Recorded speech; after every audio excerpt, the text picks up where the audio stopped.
Bonsoir à tous, je suis ravi de vous retrouver ce soir pour votre grand rendez-vous d'informations, 2 heures d'informations au cours desquelles on va bien sûr détailler, décrypter tout ce qui va se jouer dans les prochains jours en France et dans le monde. Le débat de ce dimanche soir, c'est bien sûr cette grande conférence de presse que François Bayrou, le Premier ministre, tiendra demain. C'est sa rentrée politique, une semaine avant les écoliers.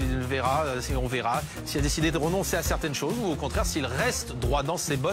On décrypte tout cela dans quelques instants avec nos meilleurs experts économiques et politiques. Et bien sûr, ce sera l'un des thèmes majeurs du duel de ce dimanche soir. Henri Guénaud fera face à Jonathan Boucher-Petersen, éditorialiste à Libération. Au cours de ces 2 heures d'information, on va bien sûr revenir sur cette dernière information qui nous est parvenue après la découverte, vous le savez, de 4 corps dans la Seine à Choisy-le-Roi il y a quelques jours. Eh bien, le suspect interpellé a été mis en examen pour les 4 meurtres. Et puis à 19h30, restez bien avec nous. L'invité du jour, ce sera Alain Boer, spécialiste en relations internationales.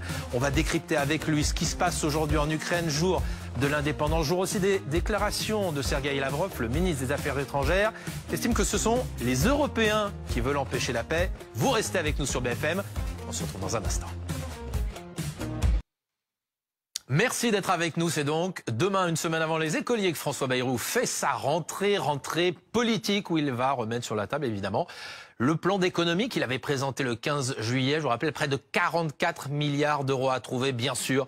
Vous pourrez suivre demain la conférence de presse de François Bayrou en direct à 16h sur BFM TV. Alors, est-ce qu'il est prêt, le Premier ministre, à renoncer à certaines mesures pour faire passer son plan? Parce qu'on voit que politiquement, c'est très compliqué. On va décrypter tout cela dans un instant avec tous les invités qui m'ont rejoint. Jean-Claude Mailly, bonsoir. Merci d'être avec nous, ancien secrétaire général du syndicat Force Ouvrière. Vous savez tout de la façon dont ça se négocie dans les coulisses. Vous allez nous dire comment ça se passe. Aurore Malval, éditorialiste politique à Marianne. Bonsoir. Merci d'être avec nous. Hugo Capelli du service politique de BFM. Alors vous allez nous décrypter la forme, comment ça va se passer demain. Bernard Sananès, on va voir si l'opinion est prête ou pas aux mesures de François Bayrou. Et puis Manu Le Chiffre, ça va pas nous faire de mal de voir concrètement tout ça, combien ça coûte, combien ça rapporte, parce qu'on se rappelle pas forcément de toutes les propositions, effectivement, qui avaient été faites par François Bayrou. Et puis dans un instant avec nous, il y aura aussi l'ancien patron du MEDEF, Geoffroy Roux de Bézieux, qui sera avec nous, puisqu'on sait que les chefs d'entreprise sont extrêmement prudents pour l'instant. Ils sont assez enthousiastes sur ce plan d'économie,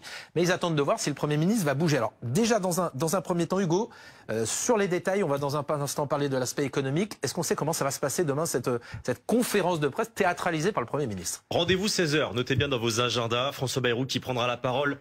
A priori, pas seul. Plusieurs membres du gouvernement devraient être autour du Premier ministre. Par exemple, la ministre du Travail qui devait recevoir des syndicats demain après-midi pour parler du budget. Eh bien, certaines réunions sont reportées. Ensuite, on sait où va se passer cette conférence de presse. Ça ne sera pas à l'hôtel de Matignon, mais dans un autre bâtiment qui appartient au service du Premier ministre, l'immeuble de Ségur. Et ce n'est pas un choix anodin parce que François Bayrou a déjà tenu 2 conférences de presse sur le budget. La première, c'était au mois d'avril. Et la deuxième, c'était le 15 juillet dernier. On se souvient de François Bayrou avec ses graphiques, avec un slogan aussi qui était derrière lui. On se rappelle de ce slogan qui était le moment de vérité. Alors est-ce que demain on aura un nouveau slogan du type le moment de convaincre? C'est en tout cas l'occasion. Le moment de vérité encore. On a vu ces dernières semaines que les propositions qui ont été mises sur la table par François Bayrou ne font absolument pas l'unanimité, notamment dans les partis d'opposition ou encore chez les syndicats. Tout ça se fait un petit peu en dernière minute. On sent qu'il y a de la tension